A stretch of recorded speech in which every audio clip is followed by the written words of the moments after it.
Warning, this content is for entertainment and educational purposes only. All right, bros, what's up? It's Big Paul here. Sorry I haven't been posting much lately. I've been insanely busy since my pro card when been signing up a lot of coaching clients, and I've got multiple people competing this week at North Americans and other shows this weekend. This is probably the busiest competition weekend of the year for guys that are coaches. I'm leaving for North Americans tomorrow, going up with my clients, and then we'll get settled back in and I'll start cranking out some more content. But in the meantime, I've got a good one for you here. This is from the latest Anabolic, Science of Anabolics and Performance Enhancing Drugs Q&A with Kurt Havens and I. We talk about the PEDs, the drugs necessary to recomp. When you hear people talking about growing into shows, recomping, whatever the hell you want to call it, growing into shows, there's almost always more drugs involved. I had that experience this year where I started my contest prep at around 250 and I ended up around 250. I did go up for a while. I definitely dropped some body fat. The only thing that really changed this year is I used a lot more PEDs. Kurt and I talk about that in this clip. And we also talk about the maximum testosterone dose that people can tolerate.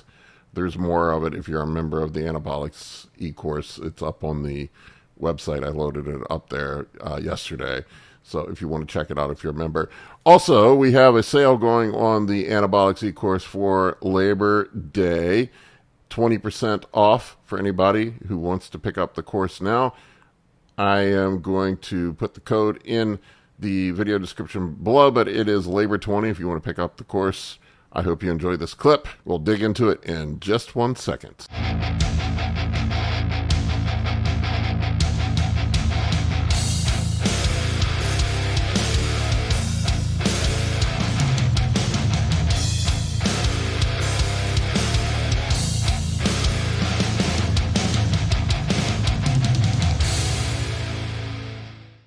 First question is from Vincent. Is it possible for a fairly new competitor, even a more seasoned competitor, to grow while on prep? For example, if someone is using carb cycling diet like you typically did or whatever, is it possible to grow into a show? The old grow into a show, the old Kevin Levrone. It's possible if you use enough gear, is the short answer. I think I grew into my show this year, and that was the first time ever. I'm growing in a deficit right now. It's possible. You just have to leverage gear harder. That's what LeBron did. Yeah, that was. Be careful, I can't because this can't get out. No, I wouldn't put that up here. Yeah, okay, I won't say it. I'll just say that I know some people. I know some people that said that he was very aggressive with when he ran to start off his cycles. Well, and that's, I mean, and realistically, all of those guys are, no matter what they say, even the ones who are mild with it. Like you and I were talking about this recently. Of all the pros I've talked to, I know 3 that are very moderate in their usage. Yeah. Right? By moderate, I mean like 1.5 grams. Most of them are taking a significantly larger amount than that, regardless of what they say in public. When you get them in a coaching situation or on the phone and you have to when they tell you the truth, when you actually know them and you have to help them, they're using a lot more stuff than they tell you they're using. I have a guy who's using 1,800 milligrams a week of tren. So, I mean, that's not unheard of. That's less than Nick Walker uses. I'll tell you this. I'm out there competing with the old guys, and people were giving me shit about my 3-gram cycle. My 3-gram cycle was not out of the ordinary in the Masters. The Masters division. No, I'll add mine right now. I mean, I was running 100 mil. Well, no, what? I'm on 3,500, and I'm not even competing. And then growth hormone on top of that. Yeah, I've never gone up that high.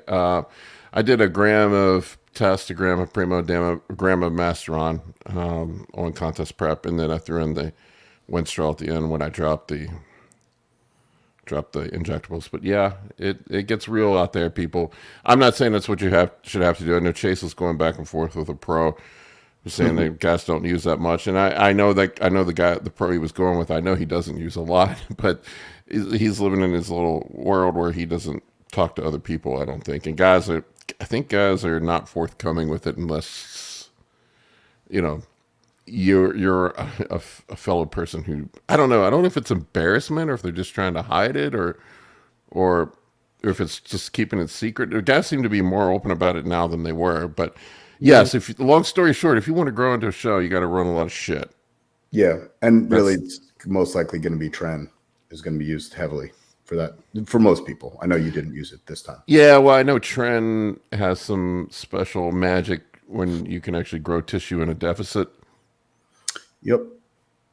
That's what it's used for. Probably the only compound really you can do that with, right? Isn't it? I mean, easily, yeah.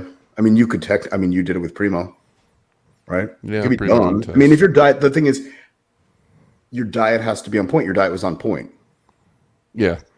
Most guys' diet is so far off point that there's not only are they not losing fat effectively, they're not growing effectively, they're definitely not recomping. That's, you know what, you just touched on something there. I think that's a good point too, is I think you have to start prep pretty lean if you're going to grow on prep. If you're fat. Oh yeah. No, you're done. No, because you're going to spend all that time losing, and nothing works right when you're fat. No. That's most of my guys now when they come to me, if they're over, if I can't see their abs, they got to lose weight first before putting on weight. I'm not putting on weight on anyone if they got more abs. I used to be more liberal about doing bulks, but I have I've tightened up, man. I'm the same way, man. If I can't see abs, we're not going into a surplus. Why would you? They're not going to gain any tissue. They're just going to get fat. Yeah. And any tissue they gain when they go lose that subsequent body fat that's gained, they can just lose that tissue. Right? The body's just super inefficient when you're fat. Yeah, so there's just no point. There's just no point in, and there's honestly no point in men being that high in their body fat anyway. I'm 50. You're 50. Like what? Neither of us are fat. There's no point. You're not getting any stronger by being fat. No. You're definitely not getting any healthier, and you're definitely not building tissue more effectively. Yeah, if you're at 20% body fat at the beginning of prep, you're not going to grow on prep. I don't know where I was at, but I started prep at 250. And I ended prep at 250. No, I got up to like 263, 264 there in the middle. So I did grow, and then I came back down. I also was on very low doses in my off season because I had a short off season. And it was just TRT plus. I don't know what the exact number was, but it was like kind of like what I'm doing right now, where I just get lazy and it's just whenever I remember to take a jab. But that was it. Just don't be fat. With the run a lot of gear. It helps with a ton of stuff, but I would say with recomping for sure, the more growth hormone uses can help with that too. Yeah, at least when you're older. At least for me, it makes a big difference. Yeah, running a lot of growth hormone for older guys. I think that is the single biggest thing I've seen help guys that are over 40. Oh, you're right. No, you were right. That was the biggest thing you taught me. It's just anecdotal, And you got to use a bunch of it. This early 2IU stuff is so dumb. Like, unless you want, like, make your fingernails thicker. I don't know what else the 2IUs is doing. 2 to 4 units isn't doing shit. No. If you want to grow. Or if you want to even lose fat. I mean, unless you're going to be really tight with your diet, but you still got to really be careful with your diet at 2 units. All right. I think we beat that one into submission. Somebody's asking me for a forum section for this. I'm like, nope, this isn't a course. We both have forums for that if you want to get into a forum. Let's see, Aman here. He said, after finding a tolerance point of test, and we add a DHT compound, over the period of time, can we titrate the dosage of test up as we increase the DHT too? We talked about this before, but I guess we'll talk about it again. For example, I think he's talking about the test to DHT ratios. We made an entire video about that I posted on here. Yeah. I don't know. I find John Jewett and I talked about this as well, and I believe he agreed with me.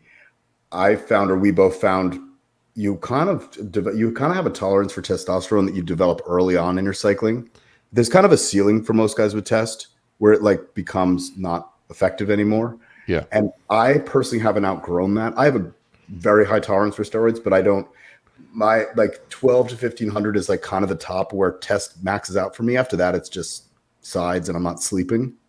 Yeah. But I could push the total grams 5 or 6 and be totally fine. It's just the test seems to tucker out around there for me. And that's never changed regardless of what I've weighed. That was exactly my experience. At the beginning of my prep, I pushed the test up close to 2 grams. I did not feel good.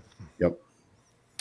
I pulled it back down to 1500 for a while. I felt okay there.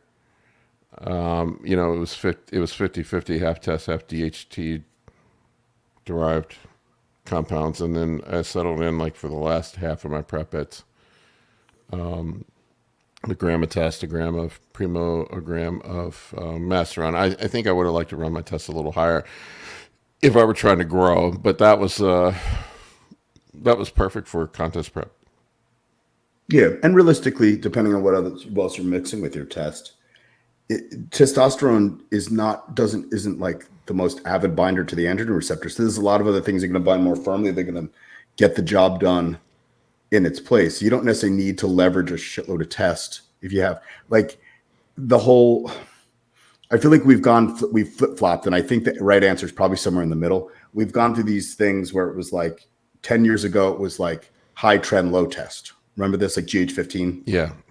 And then now it's like everything's high test and then low everything else. Honestly, I find like for me, like with trend, the test doesn't need to be as high because the test isn't really doing much at that point. The test is just supplying some DHT and some estrogen. It's not doing a shitload of anabolism at that point. It's easier to run the test at like a sufficient amount, like 600 milligrams, and leverage the other stronger stuff higher, at least for me. I get less side effects that way. I will say this. I have not found an upper limit of Primable and I can run. Other than crashing estrogen. You crashed my estrogen. I would say 800 was too much for me to crash my estrogen. Yeah. Well, I did have that. I take that back. I had that issue post-show where my estrogen was buried, and then it swung back the other way. But anyway, yeah, it really is person-dependent. I wish I could give you a good example of mine, but it's just it's really individual.